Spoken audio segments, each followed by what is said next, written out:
en punto de la noche y estamos arrancando un nuevo programa de Sin Piedad en la pantalla de TV, a través de Antel TV y a través de YouTube para todo el mundo. ¿Cómo andas, Eduardo?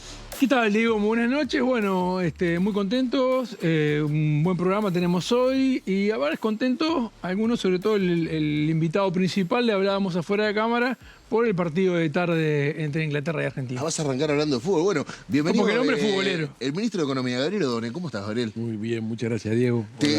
¿Tu actualidad, digamos, te permitió estar con el Mundial, ver algún partido? Sí, los fines de semana he visto partidos de manera serial y alguna noche he vuelto a casa y me he quedado viendo el partido diferido. Cuando eran los partidos de noche, tarde, los veía. Ahora, estos días he visto diferido. Por ejemplo, el de Francia ayer no lo vi. El de Argentina hoy vi momentos y planeo el fin de semana poderme al día. Bueno, es un horario precioso, domingo, 4 de la tarde, final en Argentina. Hoy decíamos, si hubiera sido Argentina, España e Inglaterra, no sé cuánta gente se hubiera colgado, pero una Argentina-España creo que vamos a estar todos pendientes. Va a ser Te voy a decir una cosa que anoche me vino a la cabeza, se le decía recién fuera de micrófonos.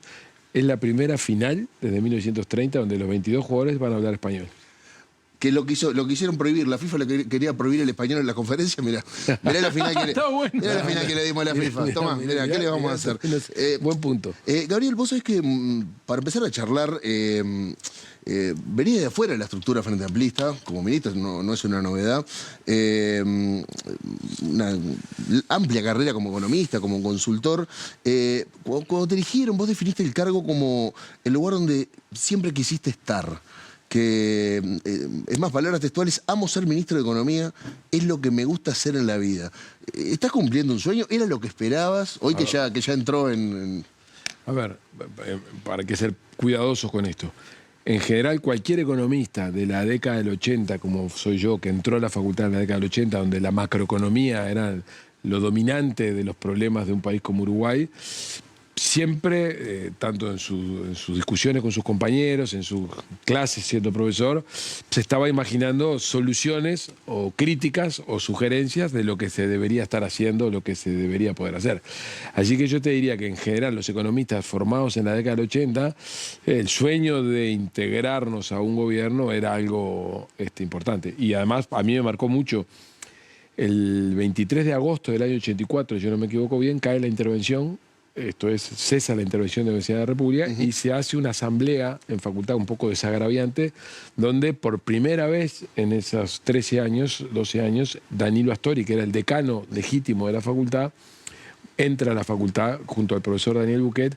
Y en esa asamblea donde estábamos discutiendo si ocupábamos, si no ocupábamos, una asamblea multitudinaria, ocupábamos la facultad o no ocupábamos la facultad, como festejo, como gestualidad de desafío a la dictadura que todavía seguía, Danilo hizo un discurso, y yo recuerdo que, seguramente no me pasó solo a mí, le pasó a mucha gente, que la idea era, eso es lo que... Todo lo que proyecta un economista es eso lo que uno quiere ser. Entonces, el resto de mi vida, Danilo siempre fue un referente de todo el punto de vista, ético, político, económico. Entonces, en algún sentido, uno siempre decía, me gustaría ser como Danilo, me gustaría estar ahí, estoy lejos de ser como Danilo y eso. Bueno, pero estás ocupando un cargo que bueno, calculo, como decía vos, para cualquier economista, pero... Perdón, sí. te definís entonces como un astorista en términos económicos. Sí, absolutamente. Astori es una persona, no solamente como economista, mucho más que como economista, es una persona que tuvo una claridad política e intelectual para poder convencer al Frente Amplio y a la izquierda uruguaya de hacer cosas que eran cumplir con su programa, cumplir con la prioridad de las personas más débiles, pero al mismo tiempo hacerlo en el marco de un orden que impidiera que la economía se desordenara, como en muchos otros países de América Latina, cuando a la izquierda le tocó gobernar, no en todos, no se pudo lograr. Así que yo creo que Danilo en eso fue una persona muy importante, que la historia le va a dar un lugar mucho más relevante del que hoy somos conscientes nosotros, ¿no? Arranqué planteando esta pregunta diciendo que, bueno, que viniste desde fuera de la estructura del Frente Amplio. En el arranque de tu gestión hubo resistencias, no solamente de la oposición, sino incluso hasta dentro del oficialismo. ¿Pensás que eso ahora digamos, está más aguado, está más tranquilo, lo sentís? Mira, yo te diría que la pregunta tiene que dirigirse a las personas. Yo tengo la impresión de que tengo un relacionamiento muy fluido primero con el gobierno, con el Poder Ejecutivo, con el presidente y con la torre ejecutiva, con mis compañeros ministros. Creo que tengo una relación muy fluida con los legisladores, de diputados y senadores, y también con la estructura del Frente Amplio. El otro día el lunes pasado estuve en la mesa política del Frente Amplio haciendo un informe sobre rendición de cuentas y la percepción que tuve era que había fluidez. No te puedo decir que haya aceptación, que haya cariño ni apoyo, pero sí comprensión y fluidez. Entonces yo creo que lo que había era una persona poco conocida en todo ese mundo. Mucha gente me conocía, pero más del ambiente universitario de hace muchos años, o no me habían visto nunca actuar como economista. Yo creo que en eso ambas partes, o sea, mejor dicho, yo como miembro de un gobierno del Frente Amplio me he tenido que adaptar a muchas cosas y algunas otras cosas de parte del Frente Amplio se han ido entendiendo un poco mejor y creo que eso fluye, que no quiere decir que estemos de acuerdo en todo. Pero metiste un laburo, o sea, digamos, no te digo que buscaste caer bien, pero entendiste que había algunas cosas que tenías que aflojar, otras que tenías que... A ver, en política uno siempre tiene que aflojar. La política es una acción de transacción todo el tiempo. Hay un óptimo, pero uno siempre está buscando el equilibrio para conseguir apoyo político. Mira, yo fui profesor 20 años en facultad de una materia, más de 20 años, 25 años de política económica. Lo primero que vos les enseñás a un alumno de política económica es la política económica tiene que ser consistente, tiene que ser creíble, mejor dicho, y tiene que ser factible. Para que sea creíble tiene que ser consistente. Lo que decís tiene que estar apoyado en evidencia, en números y en teoría económica que dice que no estás diciendo un disparate. Por lo tanto, vos no podés caer en por agradar a la gente, hacer cosas que al final vos sabés que no van a funcionar porque los mercados, que es una entelequia muy difícil de identificar, pero que está allí, no te creen y si no te creen te prestan una tasa más cara o te conspiran en contra y terminás cayendo. Pero más importante, tan importante como eso es ser factible. Ser factible es que tiene que tener apoyo político. Yo siempre pongo como ejemplo a un ministro de Economía de Argentina que duró una semana, que se llamó López Murphy, en el medio de la crisis del 2001, donde él se planta frente a la televisión, después de que cae Caballo, y le explica a la sociedad argentina qué es lo que tiene que hacer el Ministerio de Economía para que, manteniendo la convertibilidad, que era lo que se pretendía, era el mandato político, después lo desecharon, pero hasta ese momento estaba, qué había que hacer para evitar una situación financiera más grave. Y él explica con toda claridad lo que había que hacer.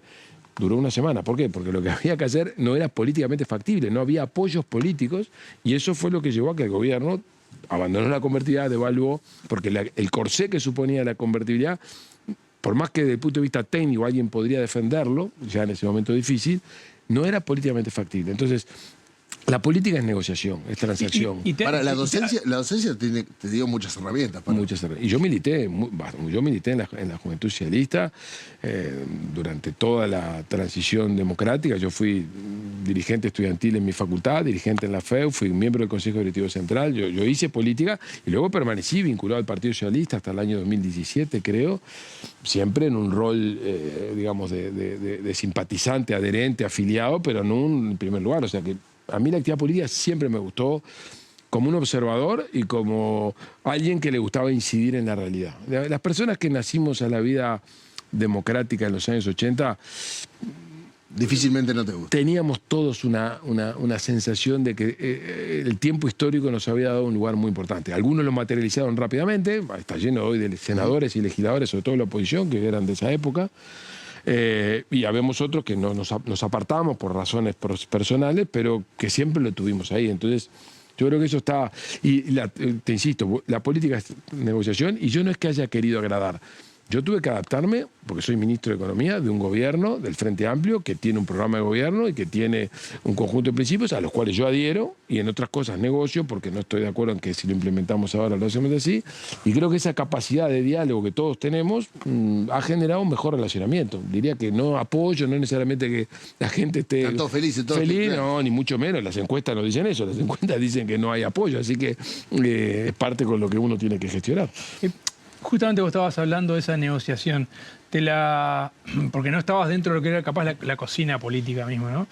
Y te ha pasado de lo que vos pensás, podían ser ejemplos justamente de López Murphy, lo que técnicamente había que hacer, pero se chocaba con lo que políticamente no era correcto y has tenido que negociar en este tiempo, ¿sí? Vos sabés que yo, desde que estoy en el gobierno, no hay ninguna decisión en la que yo me haya visto enfrentado que yo haya percibido que estoy incumpliendo algo que desde el punto de vista técnico estoy convencido. Es verdad que capaz que el timing para hacer algo no es este, algo lo tengo que postergar, capaz que la forma en la que tengo que plantear esto no es esta, capaz que la velocidad, pero algo que sea sustantivo y que haya puesto en una situación de, bueno, ¿y acá qué hago? No me ha pasado. No lo percibo como algo que me ha pasado. Yo trabajo con mucha fluidez, tanto con mi equipo. Yo estoy, capaz que no es bueno decirlo, pero el equipo que hay en el Ministerio de Economía, que es un equipo de gente joven para los estándares uruguayos. Yo soy el más viejo. Todos tienen más de 40. ¿No? ¿No? Ah, bueno. No todos tienen más. No todos tienen más de 40. Diría que hay varios que están entre... uruguayo de 40 años. Que están hay varios que están entre 33 y 40. No, yo creo que son jóvenes de verdad. De hecho, alguna persona me sugirió en algún momento que tenía un riesgo de que fuera un equipo poco experiente. Y yo decía que era lo que yo sabía hacer, lo que yo había hecho en mi vida profesional, era precisamente trabajar siempre con gente más joven que yo.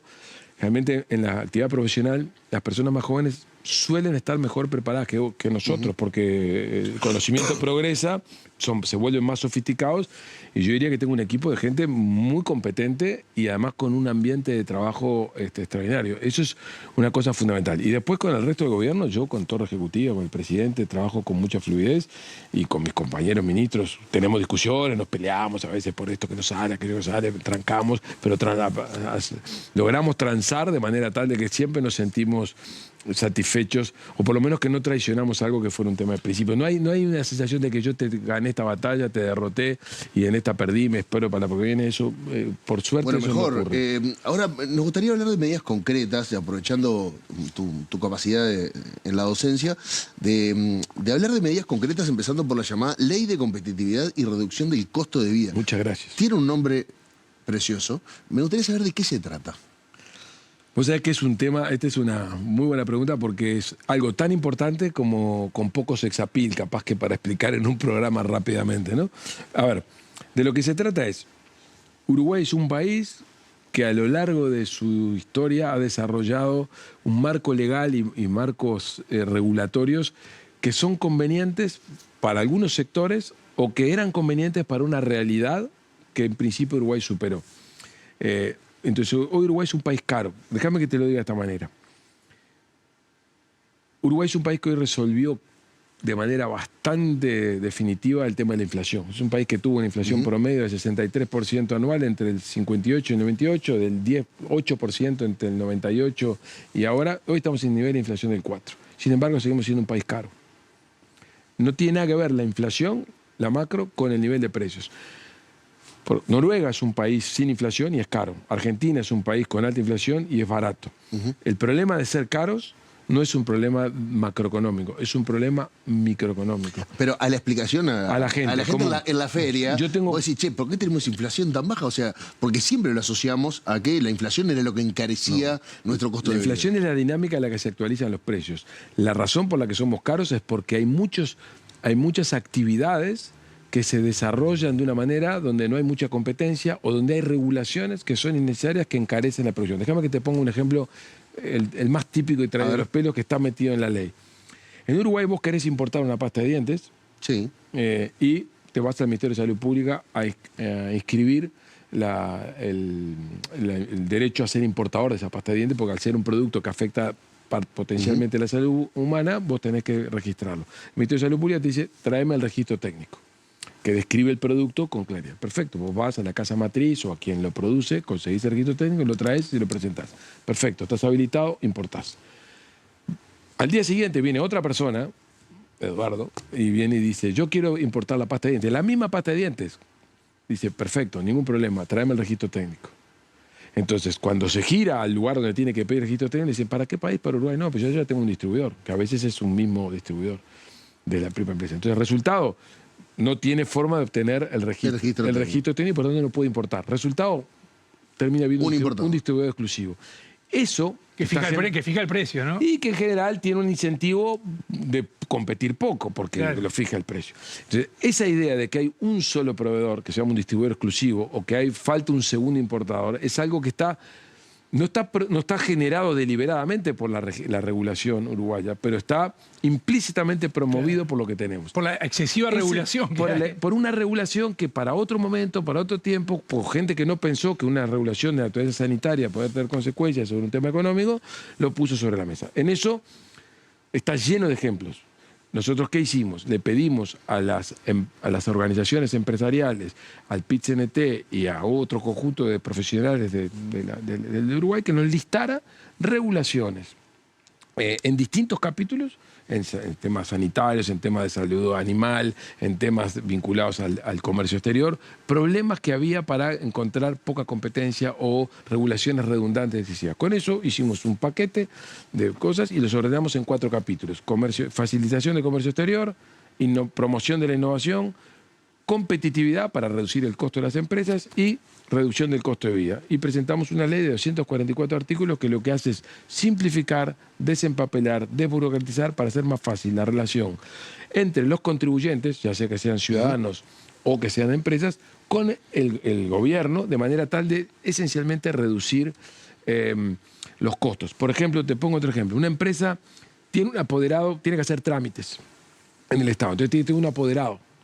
Entonces, cada oficina gubernamental le pide que le registre un apoderado. Bueno, lo que estamos haciendo en la ley es un único registro de apoderados. Una tontería.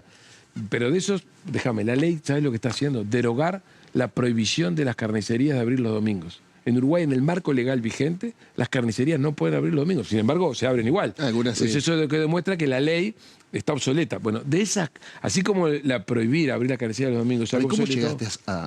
Y bueno, con esta metodología que fue... O sea, un carnicero se te arrimó y te dijo, che, mira, esto está vigente. Nosotros tenemos un equipito liderado por Álvaro Lalane, que es un experto en estos temas y que tenía en la cabeza muchas de estas cosas para comercio exterior y demás. Y entonces, él tenía una metodología de identificación. Segundo, tuvimos el apoyo de Miguel Grau, economista, fue ministro de Economía de Chile, con Boric ahora, que hizo una reforma de este tipo y fue contratado por el BID para ayudarnos. Tercero, hicimos esta consulta, que por cierto, lo digo que no... Ignacio de Posadas, con quien yo tengo una buena relación, me llamó un día y me dijo, te vi que te metiste en esto, yo te recomiendo que hagas una consulta con los empresarios y con el PIT-CNT que te traigan ideas. Y vos después las filtrás. Y eso es una idea que yo recogí de Ignacio. Hicimos una consulta de ese tipo. Entonces, la combinación de todo eso nos permitió identificar. Identificamos todos los problemas, ni por asomo, pero identificamos muchos y están en una ley de 244 artículos. Eva, eso te iba a decir, ¿no? Vos hablás de reducción. ¿Qué incluye esta canasta? O sea, cuando vamos a el tema justamente de qué es lo que qué incluye estos artículos de reducción. ¿Es solo tema, por ejemplo, de salud? ¿También incluye alimentos? Ahí hay temas metidos que tienen que ver con sanidad animal, por ejemplo, en este tema de los registros de fitosanitarios, hay temas de salud, de sanidad humana, de salud humana, hay temas vinculados a alimentos también donde los registros operan similarmente. Pero, por ejemplo, otra cosa que contiene la ley, rescatamos el proyecto, la iniciativa del diputado Tato Olmos del periodo anterior, en el cual él promovía poner la obligatoriedad de los precios por unidad en las grandes superficies y en los supermercados, de manera tal de que cualquier persona pueda comparar cuánto cuesta efectivamente el producto con otro, independientemente de las promociones. Bueno, eso está incluido en la ley. También, otra vez, ¿con qué propósito? Con dar más información para que los consumidores estén en condiciones de tomar mejores decisiones. Ahora, ministro, pero el nombre de la ley, competitividad, ley de competitividad y reducción del costo de vida, o sea, genera una expectativa, por lo menos popularmente, dice, che, voy a poder comprar más cosas, o sea, me va a bajar el costo de vida. Y usted ya explicó que, bueno, que no, es una ley que no va a repercutir sobre los precios, pero genera una expectativa. La ley era una ley de competitividad e innovación. Y cuando vino el ex ministro Grau a asesorarnos, nos dijo, pero esta es una ley de reducción de costo de vida. Y yo le puse ese nombre en Chile. ¿Y por qué? Y bueno, porque vos, con la modificación del sistema de registros, está facilitando la existencia de un doble importador o de más de un importador, y por lo tanto eso lo que te va a facilitar es un sistema de precios más transparente, con más competencia y por lo tanto con afectación directa de que algunos productos de la canasta de consumo bajen. Ahora, si usted me pregunta, ¿cuándo va a ocurrir eso? Déjeme que se lo diga así, o déjame que te lo diga así.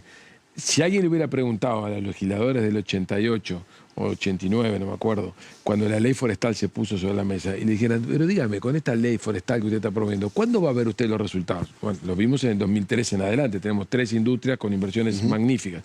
Hay veces que uno legisla con este propósito, que es promover la mayor competencia, la transparencia en la formación de precios, la desburocratización del gobierno, y los resultados seguro van a ocurrir. ¿En qué periodo de tiempo y con qué velocidad? Eso no lo sé, Bueno, pero lo usted sabe importante que es que vayamos en esa dirección. Uno de los problemas del electorado, usted nombró las encuestas hace un rato, es la ansiedad. No del electorado, déjame que te lo diga así. De la gente. Uno de los problemas de la sociedad en la que vivimos, no en Uruguay, en el mundo, es una suerte de una permanente ansiedad, una permanente búsqueda de resultados concretos y una permanente capacidad de enojarse y de indignarse por cualquier cosa. Esas son 3 cosas que si uno las mira, nosotros que somos un poco veteranos, no es algo tan normal hace 20 o 30 años. No me pregunte, yo no voy a teorizar acá si son las redes sociales, si son la tecnología, no lo sé. Pero que todos queremos cosas para nosotros, ya, y si no las tengo me enojo, eso es un fenómeno nuevo a la que la política está sometida. Por supuesto que la política siempre estuvo para resolver los problemas de la gente y al final del día es para eso. Ahora, la política es algo mucho más complejo y mucho más profundo que dame la mía ya, ahora, y si no, decime cuándo. Eso es una de las cosas que yo, a mucha gente que viene a verme, le digo, mirá, esto es política, yo estoy trazando ordenamientos que a vos te van a permitir tomar decisiones y tener mejor información. Ahora, la suerte de tu vida depende menos de lo que yo hago, de lo que vos pensás. Obviamente, hablando no de un ciudadano común, sino hablando de un empresario. Sí, pero hablando de los empresarios, hay una... Y uno no quiero pecar de sospecha ni nada, pero si el ahorro en trámites que vos nombrabas y la burocracia queda en manos de las empresas, ¿qué garantía hay de que ese ahorro se termine volcando hacia el costo de vida de las personas y no en mayor rentabilidad para las empresas? Esa es una excelente, ¿Es un voto de confianza? Es una excelente pregunta, a la cual la profesión económica te va a responder diciendo, si yo estoy haciendo esos ahorros, en realidad yo lo que estoy haciendo es generando oportunidades para que otros jugadores puedan jugar el partido que ahora lo juega uno solo. Y dado que otros jugadores van a jugar ese partido, les van a introducir competencia. ¿Y cómo les van a competir? Bajándole los precios, evitando que los márgenes sean tan grandes. Yo voy a obligar a que los precios, los ciudadanos sepan por unidad cuánto cuestan, y por lo tanto el ciudadano va a ser más inteligente en cómo elige, o va a tener mejor información de cómo elige el producto. Y eso va a presionar al empresario. Yo garantía de que el precio va a bajar, no. Déjame que te lo diga así. Los controles de precios o la fijación de márgenes establecidos por la política pública en los países que se han intentado implementar han terminado en grandes fracasos. Vivimos en una economía de mercado, en economías descentralizadas, con decisiones empresariales. Es lo mejor que conocemos para organizar una economía, cómo funciona. Todas las economías que han querido recorrer un camino diferente a una economía organizada en economía de mercado han generado menos prosperidad y peores condiciones de vida para su gente. Incluso los países con regímenes, entre paréntesis, socialistas, que tienen regímenes políticos parecidos, tienen economías de mercado, los que son exitosos. Las economías que no son de mercado, el quiebre soviético es una demostración flagrante. Cuando se cayó la cortina, de un lado había un estándar de vida y del otro lado había un estándar de vida que no tenía nada que ver. ¿Por qué? Porque las economías descentralizadas con gestión empresarial individual, donde el riesgo se asume y hay un beneficio por el riesgo, que tiene estos tipos de efectos, de que hay una apropiación de la riqueza, que esos son los efectos negativos por los cuales las personas de izquierda intentamos que la política los disminuya, los controles, los distribuya mejor, son las que funcionan mejor. Pero el Estado, en algunas economías de mercado muy exitosas, el Estado también tiene una participación y cierto control. Por supuesto, en Uruguay el Estado trabaja en telecomunicaciones, trabaja en energía eléctrica, trabaja en la generación de agua, compite en los seguros, compite en el régimen de AFAP, compite en el sistema financiero y además establece regulaciones de mercado y de otro tipo para hacer que la actividad económica sea alineada a incentivos correctos y además alcance distribución de ingresos. Las políticas tributarias están dirigidas y las políticas de gasto están dirigidas precisamente a generar que la renta que se genera se distribuya de una manera más equitativa. De una manera perfecta, lejos, muy lejos. Hay otra parte, digamos, porque aparte de la reducción del costo de vida, hay otras partes interesantes de este proyecto que plantea, por ejemplo, por un lado, lo que si desde el punto de vista del derecho penal, sería la inversión de la carga de la prueba, ¿no? O sea que en realidad... Silencios positivos. Exacto. Si cuando el Estado no te responde al empresario que está haciendo el trámite... Lo tomás como un sí. O sea, pasado un plazo, para un conjunto de trámites que están identificados, la no respuesta del Estado pasa a ser una respuesta favorable al contribuyente. A eso te digo, existe mucha no respuesta y por eso plantean... Bueno, vamos a ponerlo por ley porque si no... Existe mucha no respuesta en muchos trámites. En algunos casos fundadas, en algunos casos que van a quedar exceptuados. Tiene fundamento que la no respuesta requiere más tiempo de estudio, pero hay un conjunto de cosas en las cuales la administración es la que tiene que decir, bueno, si yo no tomo decisiones en tal plazo, y marché. ¿Cómo se pusieron los plazos? Porque debe ser difícil. Eso es parte de la reglamentación. O sea, la ley lo que establece es el silencio positivo como principio y lo promueve. Luego, ¿en qué casos se abarca y por qué tiempos? Esa es la reglamentación que va a haber que hacer caso por caso. Un caso que fue bastante sensible, al menos por lo que estuvimos repasando, fue el famoso autodespacho ahora. El despacho de aduanero. Es aduanero, no es que no van a existir más los despachantes de aduana, sino bueno, incluso estuve leyendo que hubo... Pero se tienen que haber enojado un poquito los despachantes de aduana. A ver, déjame que te diga así. El año pasado, cuando yo arranqué con este tema de la obligatoriedad de la intervención de un despachante de aduana en operaciones de comercio exterior, yo fui muy provocador y en algún caso podría decir hasta grosero en la forma que ejemplifiqué. Yo quería poner sobre la mesa que hay regulaciones en Uruguay. ¿Fue conscientemente eso? Diría que yo suelo ser muy provocador y muy desafiante. Creo que no fue consciente que podía estar generando algo que era un poquito más allá de que podía ser un poco hasta peyorativo. Esa parte no la tenía, lo fui consciente después. Afortunadamente, después de ese insuceso, del cual yo soy el responsable, tuvimos una excelente conversación con la Asociación Despachante de Aduana, donde nosotros reconocimos, siempre lo reconocimos, que el despachante de aduana agrega mucho valor. Yo conozco gente que es importadora de productos y yo jamás me voy a poner a hacer un autodespacho yo solo, porque el despachante, me enloquezco, el despachante conoce. Entonces, lo que nosotros queríamos filosóficamente era evitar que hubiera una intervención preceptiva del despachante. Ahora, esa fue nuestra primera intención. Las despachantes nos hicieron ver que en el mundo estas cosas se han ido regulando, por ejemplo, introduciendo el autodespacho. Entonces, ¿qué hace la ley? Lo que permite que aquellas empresas que quieran hacer autodespacho y que por tanto quieran prescindir de la contratación de un despachante profesional externo, lo pueden hacer. Pueden contratar uno como interno, como parte del staff. Pero siempre y cuando se cumplan ciertas condiciones de la formación. Porque al final el despachante de aduana, cosa que es verdad, él da fe. O sea, que él cuando importa un producto, cuando está atrás de un producto, asume riesgos. Porque de alguna manera da fe de la mercadería que viene, de los pesos que tiene y demás. Hay un conjunto de cosas que son un riesgo que él asume, que si hay un incumplimiento, el que va a tener que pagar sobre eso es el despachante. Entonces, sí, es como una especie de escribano, ¿no? Es como una especie, en algún sentido funciona como una especie de un escribano. Entonces, ¿tiene sentido su existencia? Sí, eso nunca lo discutimos. Lo que nosotros queríamos era que fuera un proceso más libre de ejercicio. Encontramos este camino del autodespacho habilitando a las empresas, que la Asociación de Despachantes de Aduana nos han venido a decir que están de acuerdo. ¿Sos usuario de plataformas? ¿Has comprado en el exterior? Pues es que yo no, porque soy muy torpe, pero mi mujer sí lo ha hecho, y con frecuencia. Esa queja no fue para mí. No, porque es muy cuidadosa con el uso. Cuida mucho, es muy cuidadosa del uso de dinero. Yo soy muy torpe. Primero, yo no soy muy consumista, soy muy poco consumista. Y segundo, soy bastante torpe. Tengo una habilidad mínima en el uso de tecnologías y no quiero aprender mucho. Hay una edad en la cual ya digo... lo que sea hasta acá está bien. Y si es necesario algo imprescindible, aprendo. Pero pasarme a ver cómo meto una plataforma y me meto a jugar dentro de la plataforma, a ver si ahí consigo algo que... No lo hagas. No voy ni a los shoppings, o sea, no soy una persona que sale de compras. En el bloque que viene nos vamos a meter con la rendición de cuentas. ¿Querés hacer una antes de irnos? No, vamos a ir a la rendición. Quería abordar este tema de la ley de competitividad. Gracias, porque no tiene mucho sex appeal y para nosotros como ministerio es muy importante vender. No ha tenido, y está interesante incluso ponerla sobre el tapete porque uno no sabe si va a ser 1 año, 2 años, 5 años o 10 años, pero si se abren muchos de esos mercados que hoy no están en competencia, porque yo tengo una lista que conseguí, que no solo está la pasta de dientes, hay como 30 productos que tienen casi un mono importador, por decir de alguna forma, y en realidad, claro, te fija el precio, te dice esto vale 100, cuando en realidad él pasa la frontera y lo puede comprar a 5. Bueno, eso de la frontera es una especie de combate al contrabando también. Bueno, ¿Este tipo de regulaciones? Este tipo de regulaciones lo que intentan hacer es reducir los costos de comprar productos en Uruguay, lo cual debería desestimular muchas cosas. El contrabando, por supuesto.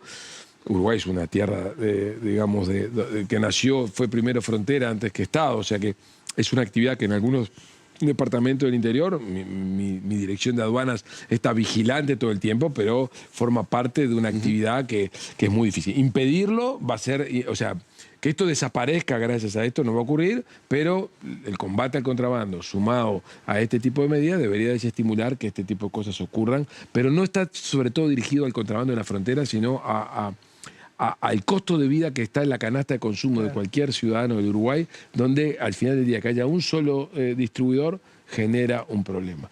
Pero déjame solamente terminar con esto. Para nosotros esta ley es importante porque es un símbolo, es una señal de hacia dónde hay que ir.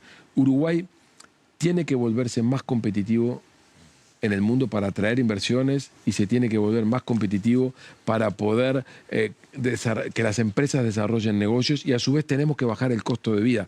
Habiendo estabilizado la economía, la variación de precios, ahora tenemos que atacar la canasta de consumo que sigue siendo elevada. Y esta ley lo que tiene es un conjunto de herramientas que cuando las miras todas juntas son potentes como para poder tener un efecto importante. ¿Por qué esto no se hizo antes? Porque el Uruguay estaba concentrando todas sus energías en el combate a la estabilidad macroeconómica y a la estabilidad financiera del país. Este es un capítulo que ni por asomo estamos exentos de riesgo, pero está bajo control. Y como está bajo control, es el momento de atacar un conjunto de aspectos de funcionamiento de los mercados que funcionan de manera desordenada o que están preparados para otra época en la que no fue. Te pongo un ejemplo. Contratos entre el Estado y las empresas proveedoras de obra pública. Cuando vos mirás un contrato, cada vez menos, pero todavía, tenés en ese contrato un conjunto de parámetros que ajustan el precio ofertado por el oferente por el tiempo. ¿Por qué? Porque era de una economía inflacionaria. Eso es típicamente... Por las dudas. ¿Y por qué no? Porque variaba el dólar, porque variaban los salarios. Ahora, cuando la inflación vos la comprimiste, la variabilidad de precios es mucho menor. Yo hoy empiezo a contratar con el privado diciéndole, mira, el riesgo financiero lo tenés que gestionar vos, no yo. Vos lo gestionás mejor que yo. Vos vas a poder ir a un banco, contratar un seguro, o contratar una cobertura cambiaria, o contratar una cobertura por un cambio de precio relativo. Lo que no podemos seguir haciendo es que todo ese riesgo, que es típicamente de una gestión empresarial y financiera, vos lo pongas en un parámetro del Estado, que el Estado lo asume, porque después el Estado tiene que cobrar muchos impuestos y contribuye a que la economía se acara. Tenemos que encontrar la manera de diversificar la gestión de ese riesgo. Parte lo van a hacer ustedes, parte lo vamos a hacer nosotros, pero no todos nosotros. ¿Y lo entienden los empresarios en esa negociación? Sí, lo entienden. Bueno, pero están bastante acostumbrados a que los proveedores del Estado, por lo general, le cobran bastante más al Estado. Y bueno, porque en la historia del Uruguay del pasado, una economía inflacionaria, si a vos te postergaban un pago 6 meses, el costo financiero de que incurrías era muy alto porque la inflación era alta. Pero una economía con baja inflación, eso ya no es así. Por más que vos pagues a 6 meses, podés incurrir en un costo, pero mucho menor. Punto 1. Punto 2, el Estado en general, no puedo decir que en particular, paga mejor de lo que pagaba en el pasado. Sí. Que lo que pagaba, cuando digo el pasado, digo 20, 30 años atrás. No quiere decir que pague bien. Y a su vez el Estado ha aprendido a comprar. ¿Te referís en plazos? En plazos y en condiciones financieras en general. Y también el Estado ha aprendido a comprar. El Estado ha ido desarrollando estas ventanillas que lo que permite, o mejor dicho, procedimientos que lo permiten hacer compras centralizadas de manera tal de hacer licitaciones. Todos hemos ido mejorando. ¿Eso a dónde nos lleva? Que cada vez que hay una licitación y que alguien se presenta proponiendo un precio, aceptemos el precio, pero los mecanismos de actualización del precio tienen que ser mucho menores que antes. Si no, era esto. Porque aparte, muchas veces eso tiene una connotación que es la siguiente. Ese mismo empresario negocia salarios o negocia, más que salarios, negocia costos de provisión con todos sus proveedores, entre los cuales también están los trabajadores. Si yo acá le garantizo todos los riesgos cubiertos, cuando va a negociar hacia la otra parte de la cadena, que son sus proveedores, negocia con laxitud. Claro. Sí. Esa era típicamente una economía. Porque ya tiene una garantía el contrato con el Estado. Sí, porque tenía una garantía que le actualizaba los precios contra todo. Eso, en la medida que vos lo vas constriñendo, y eso te lo permite porque estás en una economía menos inflacionaria, y si es menos inflacionaria los precios relativos varían menos, es el momento de que vos te gires y digas, bueno, hay que gestionar de otra manera, con una cabeza menos de trasladarle el riesgo al Estado. Y eso está ocurriendo en Uruguay. diría yo, hace 10, 12 años, pero lo que nosotros queremos hacer es acelerar ese proceso. Eso es lo que...